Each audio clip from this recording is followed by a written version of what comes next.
મિત્રો ઇન્સ્ટાગ્રામમાં લોકો છે ને 30 રૂપિયાની દવા આવતી હોય ને એને 300 રૂપિયા ભાવ કરીને વેચી નાખે છે અને વેચે છે. મેં જોયું છે.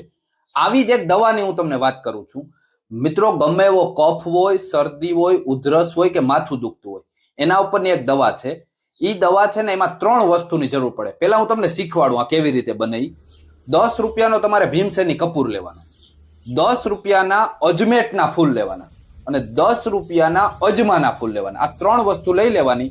પછી એને આખા પાખી ખાંડી અને એક બોટલ, કાચની કે પ્લાસ્ટિકની બોટલમાં ત્રણેયને ભેગું નાખી દેવાનું. પછી એને 15 થી 20 મિનિટ એને તડકે મૂકી દેવાનું. તડકે મૂક્યા પછી એ લિક્વિડ જેવું થઈ જાય, પાણી જેવું થઈ જાય. હવે આ દવા તમારી તૈયાર થઈ ગઈ.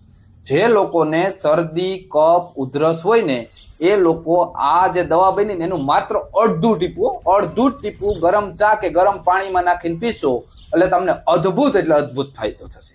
બીજું કે આનો બામ હોય ને, બામ લગાડી એવી રીતે ઉપયોગ કરી શકો. પગના, સાંધાના, ગોઠણના, કમરના કોઈ પણ દુખાવો હોય ત્યાં તમે માલિશ તરીકે પણ આનો ઉપયોગ કરી શકો. અને અમૃતધારા નામથી આ દવા વેચાય છે બજારમાં. અને તમે ગૂગલ સર્ચ કરજો, તમને ખબર પડશે મિત્રો. અને આપણે સસ્તામાં સસ્તી દવા કેમ બને ને એનો તમને વિડીયો આપ્યો છે. એટલે વિડીયો સારો લાગ્યો હોય તો શેર જરૂર કરજો. અને તમને એમ છું કે અહીંયા ફાયદાકારક આપણો પેજ છે તો ફોલો કરી લેજો. ખૂબ ખૂબ આભાર.